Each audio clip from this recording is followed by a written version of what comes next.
Y damos así comienzo a una nueva etapa, volumen 7 de Nueva Vida en Cristo. Es un volumen que lo han publicado no hace mucho tiempo. Cuando comenzamos no existía. Yo entiendo que o por lo menos lo han subido y lo han puesto a disposición hace poco tiempo. Eh, y claro, es un poquito más corto que los anteriores, que siempre tenía 10, 11, incluso alguno tuvo hasta 3 selecciones. Este creo que tiene 6 o 7 solamente. Pero bueno, creo que son muy interesantes porque nos van a llevar a ocuparnos de la persona del Señor Jesús. Este primer paso, que se titula Jesús, autor de la vida, prácticamente es una exposición del Evangelio. Es una manera de repasar las verdades fundamentales de nuestra fe y, como vamos a ver, vamos a ser desafiados a valorar si hemos colocado realmente nuestra confianza en Jesucristo. Pero antes de entrar de lleno al tema, yo espero que todos tengáis el manual y hayáis podido prepararlo. Malduina ya me está diciendo que no lo tiene. Leonela tampoco, no te llegó. Ahí Mari lo está mostrando. Yo lo envié a todo el mundo, ¿eh? Yo lo envié como envío el enlace de Zoom, envié. Claro, lo que pasa es que algunos a lo mejor. Malduina está teniendo problemas, yo no sé por qué no le llegan los enlaces de las cosas porque la tengo en la lista de difusión y sin embargo no recibe ni siquiera el enlace de Zoom. Entonces, bueno, a ver, Malduina, ya que estás ahí y que acabo yo de mandarte el enlace, voy a mandarte también el documento ya mismito, que lo tengo acá. Fíjate, ahí está. Ya le llegó, ya lo tiene en su teléfono. Qué maravilla. Está en Houston ella, ¿eh? Bueno, pues nada, vamos a orar.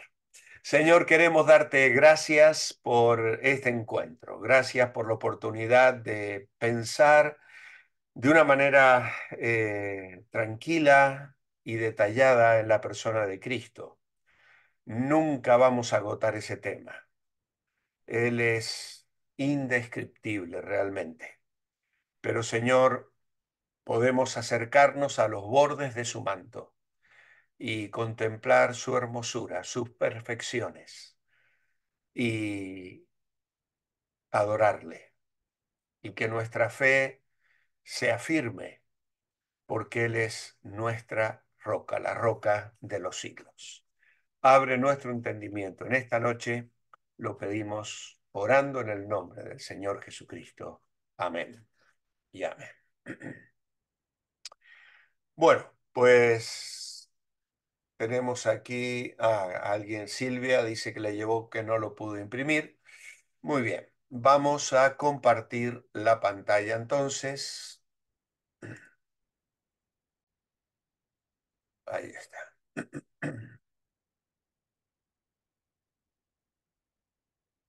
¿Quién es Jesucristo? Quisiera saber. Como ya estábamos acostumbrados, aunque el último volumen, al ser un volumen misionero y estar siempre dando vueltas en el mismo tema, han sido 10 semanas donde hemos hablado prácticamente de lo mismo en un sentido, nos dejaron de poner los falsos y verdaderos, pero hay aquí que nos los encontramos de nuevo. ¿Vale? La primera frase dice: hoy la mayoría de la gente está deseosa de tener una vida mejor. ¿Mm? Es una frase, yo creo que afirmativa. Yo creo también que es una frase verdadera, ¿eh? La mayoría de la gente está deseosa de tener una vida mejor.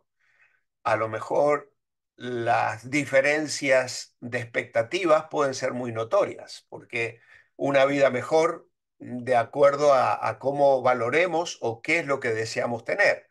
A veces tenemos mucha avaricia o pensamos que si tenemos más dinero o si tenemos una casa mejor o un coche mejor, etcétera, ¿no? Pero bueno, lo que nos interesa valorar es la intención, ¿no? Y yo creo que sí, que la gente quiere tener una vida mejor. En segundo lugar, todas las religiones nos llevan al cielo.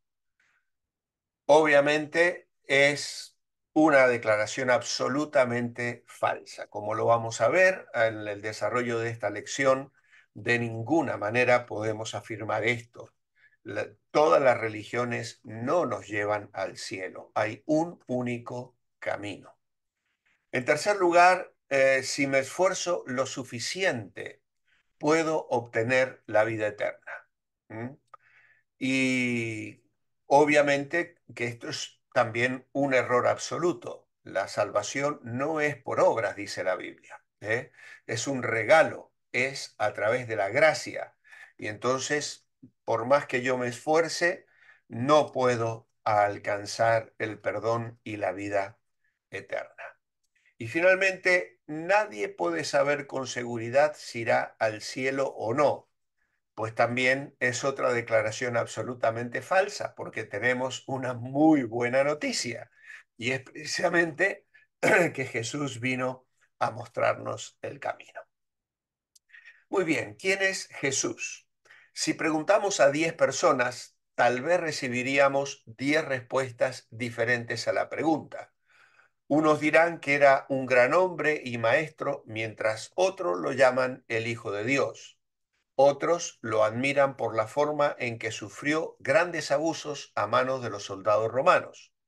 En su época, algunos creían que era un enviado de Dios, mientras otros lo miraban como un engañador o un hombre peligroso que solo causaba alborotos.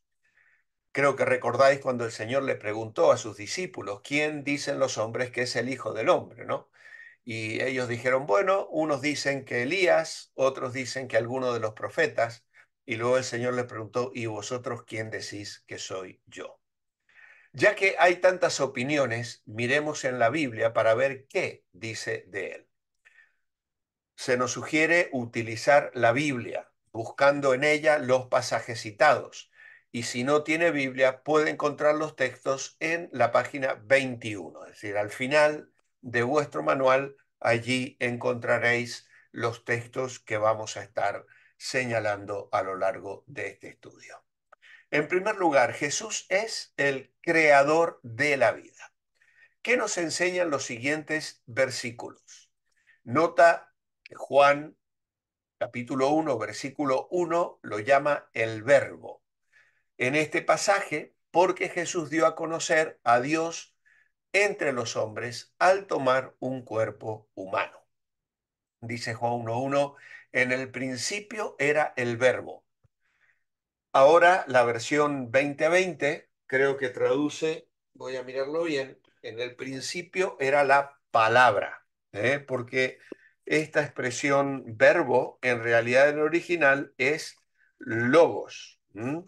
Y entonces, claro, yo en la versión 2020 de Reina Valera dice, en el principio era la palabra y la palabra estaba con Dios y la palabra era Dios. Ahora, ¿qué quiere decir Juan con esto, con el verbo, con la palabra?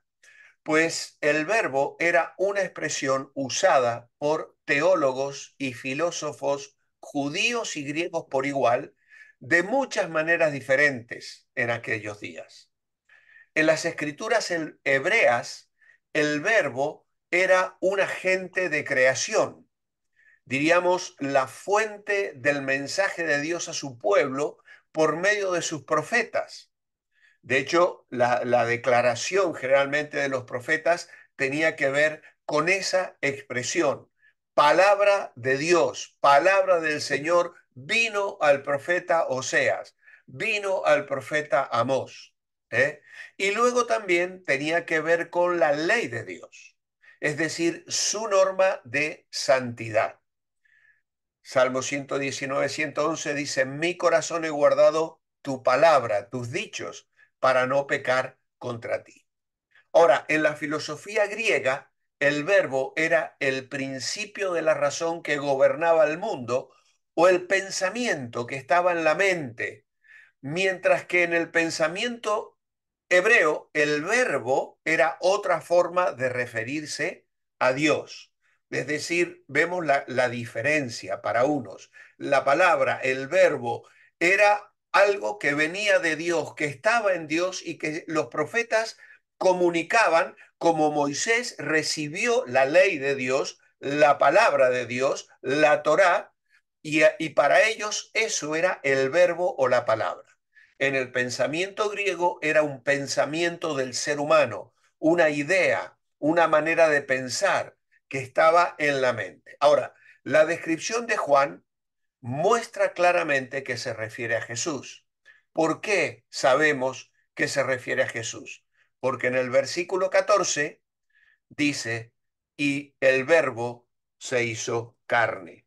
Y la palabra se encarnó, dice esta versión, y habitó entre nosotros y vimos su gloria, la gloria que le corresponde como hijo único del Padre. Es decir, un ser humano que conocía y amaba, pero que era a la vez el creador del universo, la suprema revelación de Dios, la imagen viviente de la santidad de Dios y agregaría más tarde Pablo en Colosenses, todas las cosas en él subsisten. Ahora, para los lectores judíos, decir que el verbo, en este caso, era Dios, era una blasfemia. Para los lectores griegos, aquel verbo fue hecho carne, era impensable. Para Juan, este nuevo entendimiento del verbo, que era el Evangelio, las buenas nuevas de Jesucristo. Luego tenemos en el versículo 3, dice Juan, este era en el principio con Dios, verso 2, verso 3, todas las cosas por Él fueron hechas y sin Él nada de lo que ha sido hecho fue hecho. Es decir, cuando, me estoy olvidando de cubrir aquí, Juan 1.1, una palabra define algo, la usamos para comunicar, es algo que es activo y que tiene poder, ¿vale? Luego, el verso 3, donde se nos habla de que Él es el creador. Por medio de el verbo, Dios creó todas las cosas. Nada fue creado sin Él. Cuando Dios creó, hizo algo de la nada. Debido a que somos seres creados, no tenemos ninguna razón para sentirnos orgullosos. Recordemos que existimos solo porque Dios nos hizo y los dones que podamos tener nos lo dio Dios. Así que nosotros con Dios somos algo especial. Separados de Dios, no somos nada realmente. Y si intentamos vivir sin Él, abandonaremos el propósito por el cual fuimos creados. Por eso es importante que pensemos en Dios, que recordemos que Él creó el universo, que nada es complejo para Él, que Él nos ha creado, que Él vive y que su amor es más grande incluso que cualquier drama o problema que podamos enfrentar. Y luego el capítulo 4, verso 4 de este mismo capítulo dice, en él estaba la vida y la vida era la luz de los hombres. Así que sin él estaríamos en tinieblas, sin colores, sin vida. No podríamos existir ni tener perspectiva futura. Dice, en él estaba la vida era la luz de los hombres, la luz en las tinieblas resplandece, dice el verso 5, y las tinieblas no prevalecieron contra ella. Por lo tanto, es muy interesante esto. De hecho, el domingo, en el entierro esta semana, prediqué sobre el Salmo 27, verso 1, que fue el salmo que Elvira dejó dicho que se colocara en la portada del recordatorio de ella. Y ese salmo dice, el Señor es mi luz y mi salvación. El Señor es la fortaleza de mi vida. Ahora, la luz de Dios, la Biblia comienza con luz. en Génesis 1 y acaba con la luz de Dios en Apocalipsis. En Génesis Dios crea las lumbreras para el día y la noche. En Apocalipsis no hay ni sol ni luna porque Dios resplandece sobre la nueva Jerusalén y Él será allí nuestra luz. En medio de todo eso, Cristo es la luz del mundo. Él es la luz. Ahora, las tinieblas no prevalecieron contra la luz. Es decir, las tinieblas de maldad nunca han triunfado, ni triunfarán, ni apagarán la luz de Dios. Jesucristo es el creador de la vida y su vida ofrece luz a la humanidad. El Salmo 27.1 es el único lugar del Antiguo Testamento donde se le llama a Dios mi luz. Otros lugares del Antiguo Testamento hablan de Dios como luz, pero no de una manera tan personal. El Señor, Jehová, es mi luz y mi salvación. Es la única vez que esa expresión la vas a encontrar en el Antiguo Testamento. Ahora, en su luz nos vemos tal como somos, pecadores, en necesidad de un Salvador.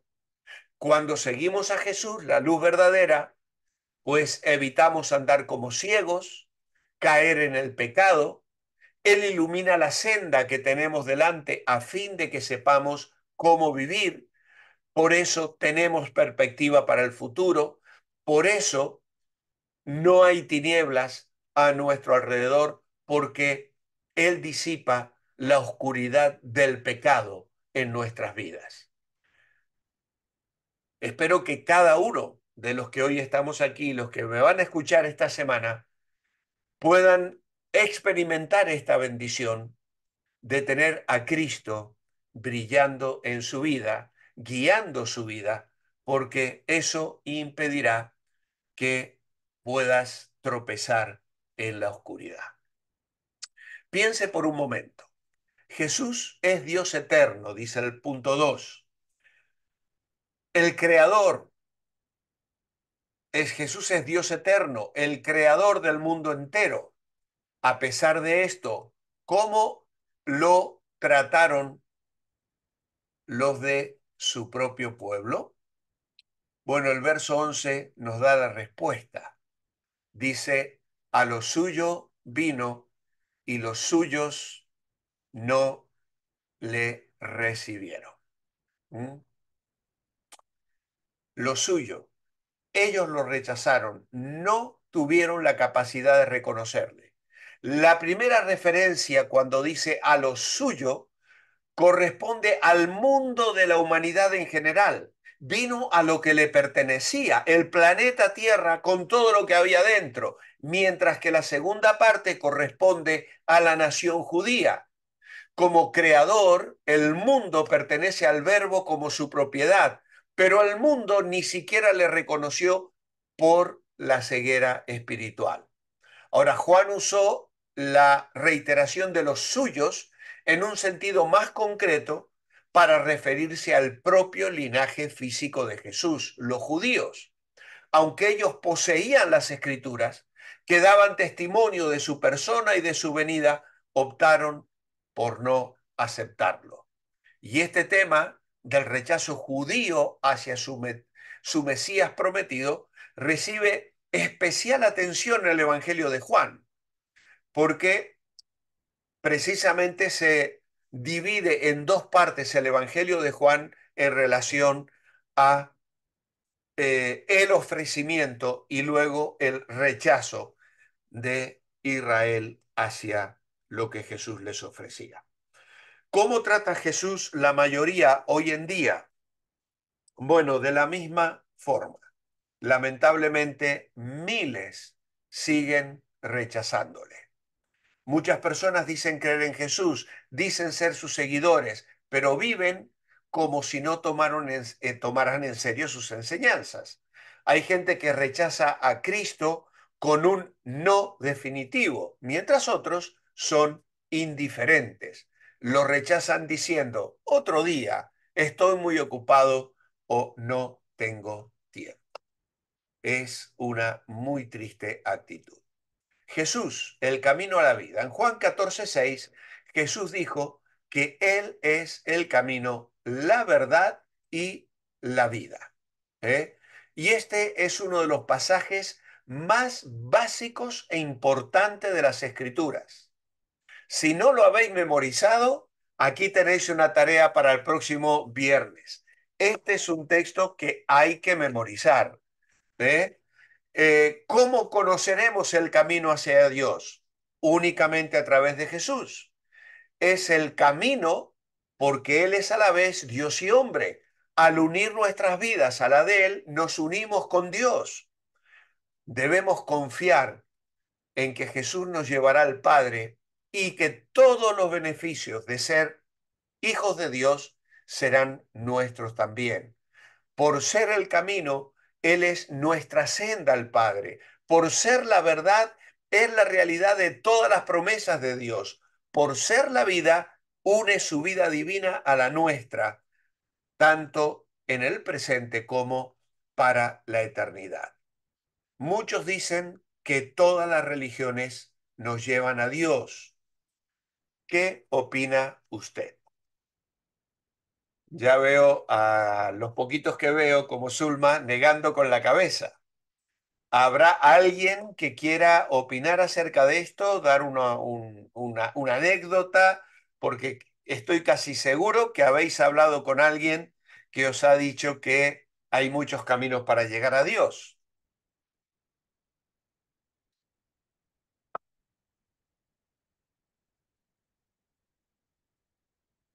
Bueno, pues si alguien quiere decir algo, por favor que abre el micrófono. Este es el momento para hablar, ¿eh? Vale. Eh, Había una mujer que se estaba reuniendo, congregando con nosotros. Em, Hace unos domingos, unas semanas, pocas semanas atrás. No la última vez que predicó Abraham, sino que creo que una vez anterior. Abraham predicó y hizo un llamamiento a la conversión, a aceptar a Cristo como Salvador personal, que lo hace muchas veces.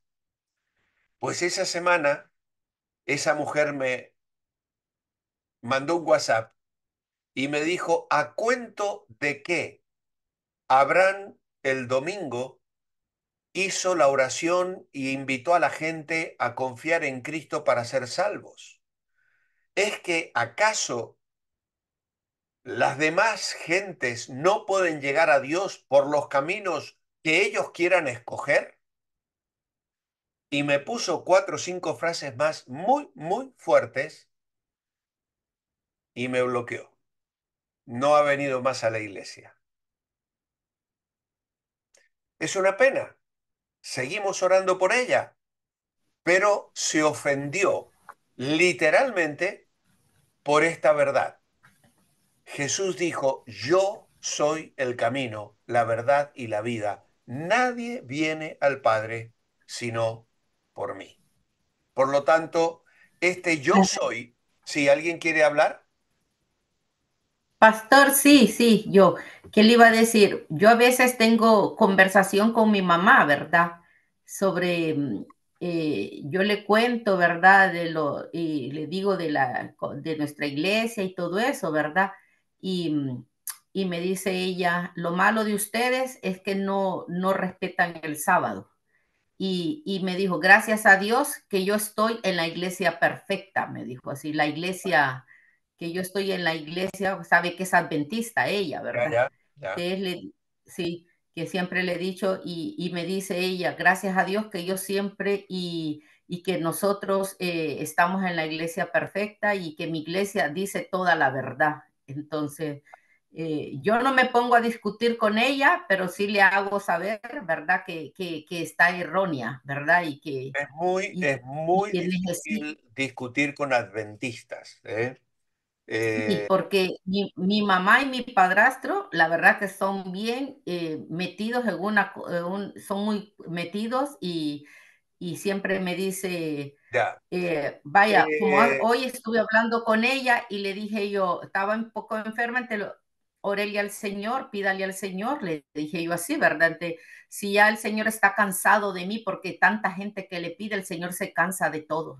ya, Entonces, y entonces me dice, la verdad es que yo estoy vos sabés que yo estoy en la iglesia perfecta que dicen toda la verdad y se ponen, entonces por eso le digo yo que yo siento que está muy equivocada, ¿verdad? Porque ellos saben que se va, porque me dicen que ellos solo van a dormir, no van a irse al cielo, sino que ellos duermen, ya, ya, ya. ¿verdad? Ellos tienen esa Hay forma de aquí pensar. una serie de errores doctrinales muy, muy graves.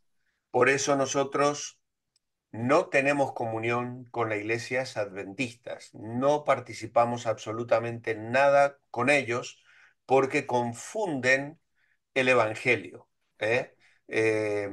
Cuando tú piensas que vas a ganar el cielo por guardar el sábado, entre otras cosas, además de los regímenes de comidas y un montón de cosas, pues lamentablemente entendemos que es una mala interpretación, que Gálatas, precisamente Pablo lo escribió para frenar ese problema de intentar guardar cosas del Antiguo Testamento. Y claro, es una realidad muy, muy triste, pero es así. Entonces, es muy difícil. Yo tuve experiencias muy duras en mi juventud, cuando todavía era muy tiernito y muy inocente, y me engañaron muy feo, y discutí muchísimo con un compañero que se había vuelto adventista, que ahora he vuelto a tener relación con él estos últimos años a través del WhatsApp, y lamentablemente ha abandonado la fe, ha abandonado el adventismo y ha abandonado todo, ¿no? Pero se dejó atrapar por cosas que no comer carne, guardar el sábado y un montón de cosas que no tienen fundamento en la palabra de Dios, Sí, entendiendo. porque a veces ella quiere, y mi padrastro también quieren alegar conmigo. Yo, claro que yo no soy una experta y yo lo único que como yo lo he escuchado a usted decir, hasta no ponerse uno en contienda, yo le digo, Sí, no, yo no quiero, no quiero, hasta ahí nomás, y claro. no me gusta llevarle la contraria. Y cada quien con su religión, usted con su adventista y yo con la mía, le digo yo. Claro, lógico, si Y ellos mis no están creencias son dispuestos las a mismas. valorar las verdades de la palabra de Dios, hablar con adventistas es muy parecido a hablar con los testigos de Jehová. ¿Eh? Son Sí, personas que sí. están cerradas y no quieren razonar y malinterpretan mal la palabra de Dios, toman textos y los sacan del contexto. Y bueno, en el caso de los testigos de Jehová tienen una Biblia adulterada directamente, ¿no? Es decir, pero cuando tú miras también la historia de los adventistas, también Ujú, descubres en sus raíces muchas ujú, cosas que lamentablemente van en contra de la palabra de Dios. Por lo tanto, un sí. estudio serio de la doctrina bíblica no resiste los argumentos que ellos utilizan para vivir como viven y creer lo que creen. ¿Vale? Gracias a Dios que no voy a la iglesia adventista. Ya. Bueno, pues seguimos adelante entonces. Eh, Según Jesús, ¿cuántos caminos hay? Pues solamente hay uno. Él es el único camino. Aunque es común oír que todas las religiones nos llevan al cielo, Juan 14:6 dice lo contrario. Esto no es algo que nosotros los cristianos hemos inventado para excluir a otros, sino que es lo que Cristo afirmó. Es decir, si a mí me quiere decir un poco lo que la madre de Ruth dice, ¿no? Estamos nosotros la verdad absoluta. Pero es que yo no me la invento esta verdad. Jesús lo dijo, está en la Biblia, es fácilmente de leer. No hay otro camino, no hay un camino de obras, no hay un camino a través del cual yo pueda alcanzar la salvación solamente a través de Jesucristo.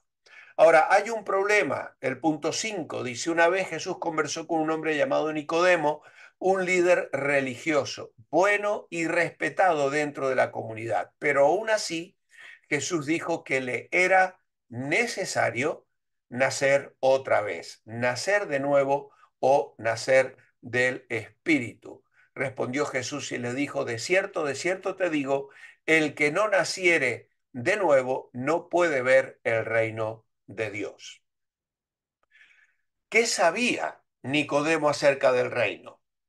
Por las escrituras sabía que Dios regiría ese reino, que lo restauraría en la tierra y que pertenecería al pueblo de Dios. Ahora, Jesús reveló a este fariseo que el reino sería para todo el mundo, no solo para los judíos.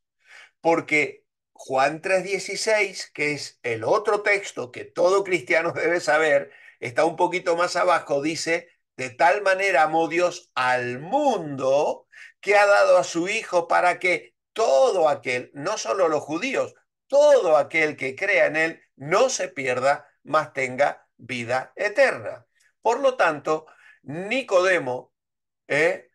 podía pertenecer a ese reino si personalmente nacía de nuevo. Y obviamente que era un concepto revolucionario. El reino es algo personal, no se refería a algo nacional, ni étnico, ni racial. Era simplemente responder al requerimiento de un arrepentimiento y un renacimiento espiritual. Jesús más tarde anunció que el reino de Dios está en el corazón de los creyentes, mediante la presencia del Espíritu Santo, y su pleno cumplimiento será cuando Jesús regrese a juzgar al mundo y destruya para siempre al maligno, cosa que está anunciada y explicada en Apocalipsis capítulo 21 y capítulo 22. Punto 6. Nacer de nuevo. ¿Por qué? ¿Cómo? ¿A qué se refería Jesús cuando habló de nacer de nuevo?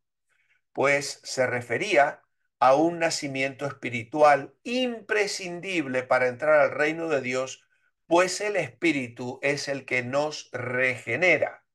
Cuando el Señor habló de agua y del Espíritu, él estaba haciendo un contraste entre el nacimiento físico, agua, y el nacimiento espiritual. Puede ser esta una de las explicaciones. Es decir, nacido de agua es el nacimiento físico, porque ya sabemos cómo venimos todos al mundo, y el nacimiento espiritual o del espíritu. Luego también puede ser que se refería a la regeneración por el Espíritu y la renovación en el sentido del bautismo. El agua también podría representar la acción limpiadora del Espíritu Santo de Dios, como lo dice el apóstol Pablo escribiendo a Tito el capítulo 3 y el versículo 5. Ahora, este hombre debió estar familiarizado con las promesas de Dios en Ezequiel capítulo 36, versículos 26 y 25, donde Ezequiel 36, 26 dice, esparciré sobre vosotros agua limpia y seréis limpiados de todas vuestras inmundicias y de todos vuestros ídolos os limpiaré. Os daré corazón nuevo y pondré espíritu nuevo dentro de vosotros y quitaré de vuestra carne el corazón de piedra y os daré un corazón de carne.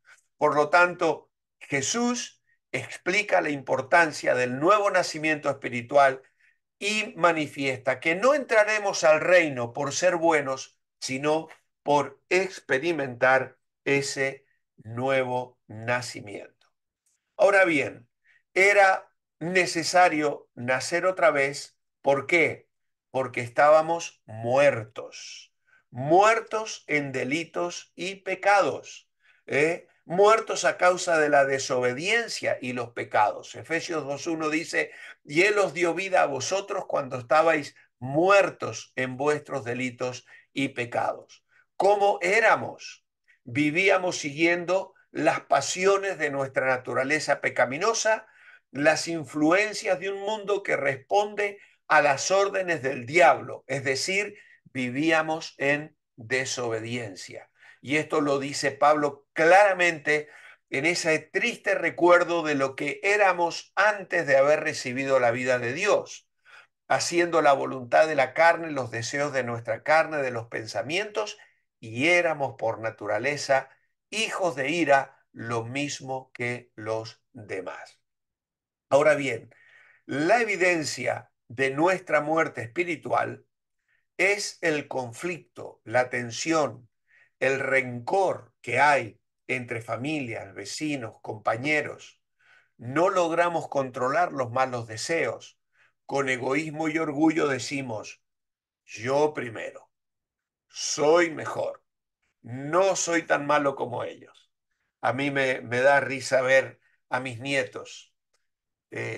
Hoy tenemos este fin de semana 4 de ellos en casa. Bueno, ya los dos mayores de 11 años ya son mayorcitos, pero los más pequeños, que tienen 4 años, tú se pelean por tocar el ascensor. ¿Quién le da el botón? Se pelean por entrar primero al ascensor. Yo primero, yo te gané, yo primero, yo te gané.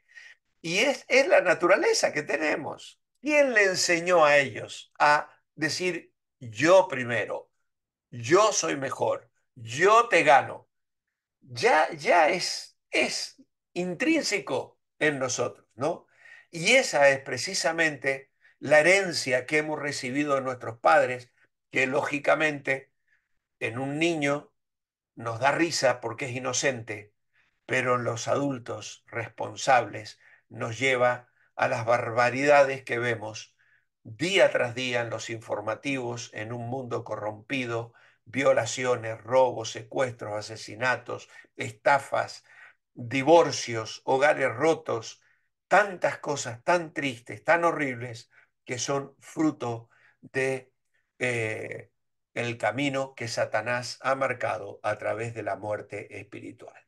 Pero aún así, Dios nos dio vida, ¿eh? Dios, a pesar de que estábamos muertos en pecado, nos dio vida juntamente con Cristo. Por gracia sois salvos. Y es Jesús el que da vida. Jesús dijo que era necesario nacer de nuevo. ¿Y cómo nacer otra vez? Pues hay que leer Juan 3:16 al 18. ¿Qué dice Juan 3:16 en cuanto a la actitud de Dios hacia nosotros? La hemos mencionado ya, de tal manera amó Dios al mundo. Nos amó al punto de dar a su propio Hijo. ¿Eh? ¿Qué es lo que Dios ofrece a través de Cristo? Dice el verso 16, que todo el que en Él crea tenga vida eterna. ¿Y quiénes son los que pueden tener vida eterna? Los que creen en Él. Esto es, todo aquel que en Él cree no se pierde, sino que tiene vida eterna. Qué maravillosa es esta realidad. Ahora es importante notar que la vida eterna no solo se refiere a nuestro futuro en el cielo, sino también a una nueva vida ahora. Juan 5:24 dice que el creyente ya ha pasado de muerte a vida. ¿Es cierto que Dios vive enfadado y se goza en castigarnos? Juan 3:17 dice, porque no envió Dios al mundo para condenar al mundo, sino para que el mundo sea salvo por él. Así que Dios no quiere condenar, quiere salvar. Aquí se me ha escapado un error en la escritura. Quiere salvar. Así que ese es el deseo, ese es el anhelo del corazón de Dios. Entonces, si una persona se condena, es por causa de su falta de fe. No creer en Jesucristo, en su persona, nos trae condenación eterna. Juan 3:18 dice, el que en él cree no es condenado, pero el que no cree ya ha sido condenado porque no ha creído en el nombre del unigénito Hijo de Dios. ¿vale? Así que, lejos de condenarnos, lo que Dios realmente quiere es que seamos sus hijos. ¿Y qué es lo que nos convierte en hijos de Dios? Bueno, Juan 1:12 dice, mas a todos los que lo recibieron, a los que creen en su nombre, les dio potestad de ser hechos hijos de Dios. Es decir, los que le recibieron son aquellos que han creído en su nombre. Son salvos. ¿Qué quiere decir creer o recibirlo? Pues creer o recibirlo es aceptarlo en nuestro corazón. La segunda frase describe la primera, es decir, es reconocer lo que él afirma sobre sí mismo. Todos los que le recibieron, es decir, los que creen en su nombre. La segunda frase describe la primera, recibir a aquel quien es el verbo de Dios significa reconocerlo conforme a todo lo que él afirma sobre sí mismo. Depositar toda la fe en él y así demostrar sujeción y lealtad incondicionales a él. Su nombre. Cuando se nos habla de más a todos los que le recibieron, a los que creen en su nombre, esta, esta frase, su nombre denota el carácter de la persona. Este término recalca el carácter de la gracia de Dios, que es indispensable en el regalo de la salvación. Les dio potestad de ser hechos hijos de Dios, es decir, el derecho y la autoridad para reclamar el precioso, el exaltado, el más grande de los títulos, hijos de Dios. Muchos creen, de mente pero no de corazón. ¿Hay una diferencia? Bueno, pare un momento a meditar sobre las implicaciones de esta lección. ¿Cómo es su vida? ¿Está cansado de tratar de vivir bien pero sin lograrlo? Hasta ahora, ¿cuál ha sido su actitud hacia Cristo? Indiferencia, rechazo, obediencia, respeto, pero desde lejos, ¿o no he pensado mucho en Él? ¿Ha recibido la vida que Cristo ofrece? Sí, no, no estoy de acuerdo. Pero claro, ahora sí que tenemos una pregunta muy interesante. Y si alguien se atreve a responderla, me encantaría escuchar esa respuesta. Si hoy muriera, o si muriera hoy, y fuera a pedir permiso para entrar al cielo, y el Señor le preguntara, ¿por qué debo dejarte entrar al cielo? ¿Qué le dirías? Porque Jesucristo murió en la cruz del Calvario y con su sangre me ha comprado. Amén. Soy su hijo. Exacto. Esa es la llave que nos abre la puerta del cielo. Ninguna otra cosa. Ni he sido bueno, ni me he portado bien, fue una buena esposa, fue un buen marido, nunca engañé a nadie, nada. ¿Por qué puedo entrar al cielo? Porque Cristo murió por mí, porque Él derramó su sangre en mi lugar, porque Él pagó el precio de mi rescate. Él dio su vida para que yo ahora tenga vida. Y esa es la respuesta. Esta es una pregunta extraordinaria, hermanos, que tenéis que usarla para preguntarle a la gente acerca de la eternidad.